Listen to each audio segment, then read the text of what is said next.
अल्प तो अवध जीवता में बहु सोच पहुँच कर बे को बहुत पर काह कीजिए। काव्य के कला अनेक और छंद के प्रबंध बहु, राग हैं रसीले पर रस कहाँ कहाँ दीजिए। पारना पुराणन और वेद हूँ के अंतराय, वाणी है अनेक पर चित्त कहाँ कहाँ दीजिए। लाखन में एक बात और तुलसी बताए जात, जन्म जो सुधारा चहो तो बस राम नाम लीजिए।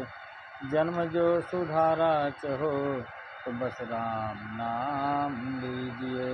हर कोशिशें कोई लाखों भले ही करे, किंतु सतगुरु बिना बात बनती नहीं। ग्रंथ पढ़ ज्ञान पाना नया आसान है, अपना आनंद पाना बड़ी बात है।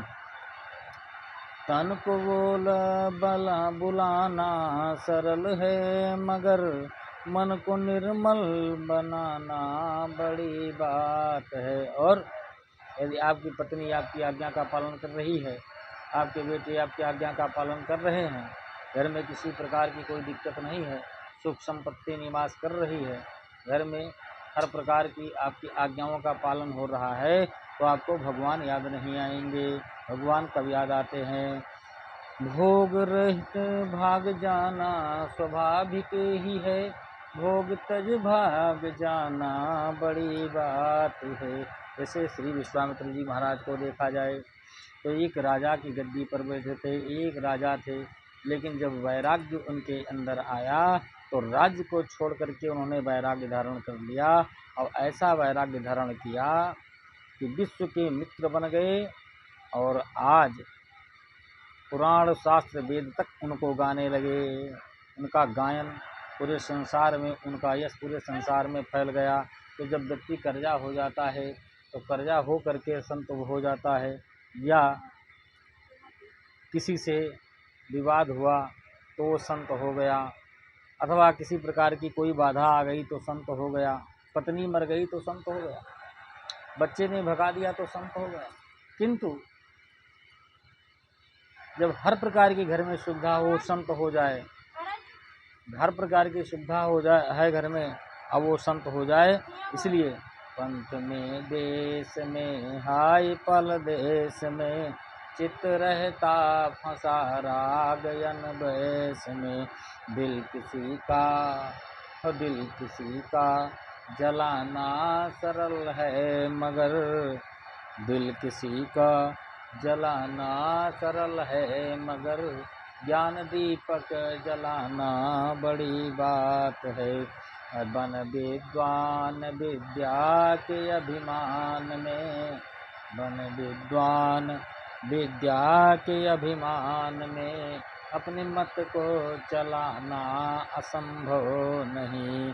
पूरे संयम सहित धर्म की राह पर, पूरे संयम सहित धर्म की राह पर, जिंदगी को चलाना बड़ी बात है। पूरे संयम सहित धर्म की राह पर, जिंदगी को चलाना बड़ी बात है।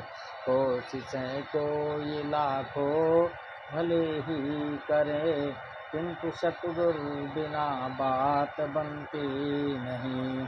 ग्रंथ पढ़ ज्ञान पाना न आसान है। आजकल लोग ग्रंथ पढ़ करके ज्ञान प्राप्त कर लेते हैं, और वही मंत्र पढ़ करके कहते हैं मैं मंत्र दीक्षित हो गया हूँ। ऐसा सर्वथा अनुचित है। ये जब एक गुरु कानों में मंत्र देता है, कान में मंत्र आपके देता है, तो ठीक उस मंत्र के साथ वैसे कार्य करता है जिस प्रकार दूध में घी है, हम सभी लोग जानते हैं, लेकिन उसको यत्न करना चाहिए। यत्न करके, अनेक प्रकार के यत्न करके दूध को गर्म करके, फिर उसको जमा करके, फिर उसका उससे माखन निकाल करके और माखन को गर्म करके घी निकाला जाता है, ठीक इसी प्रकार गुरुदेव अपने गुरु परंपरा के आधार पर विद्या अध्ययन करते हैं।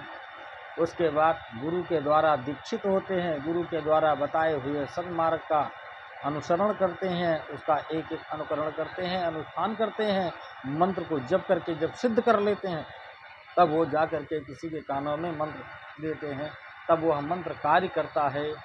और उसी मंत्र को यदि हम लोग पुस्तक में पढ़ करके गुरु मान लेते हैं और कहते हैं यही मेरा गुरु है, मैंने मंत्र ले लिया, तो उस मंत्र का कोई फल नहीं है। जिस जैसे हमारा विवाह तो हुआ लेकिन विवाह में न बेटा हुआ न बेटी हुआ, तो इसलिए विवाह का कोई फल नहीं हुआ। ठीक उसी तरह से पुस्तक में जो मंत्र पढ़ करके हम लोग और मंत्र दीक्षित कहते हैं, उस मंत्र का वैसे फल है जैसे ऊसर भूमि में बीज बोने से होता है। जैसे पत्थर के ऊपर बीज बोने से होता है, कोई फल नहीं होता है।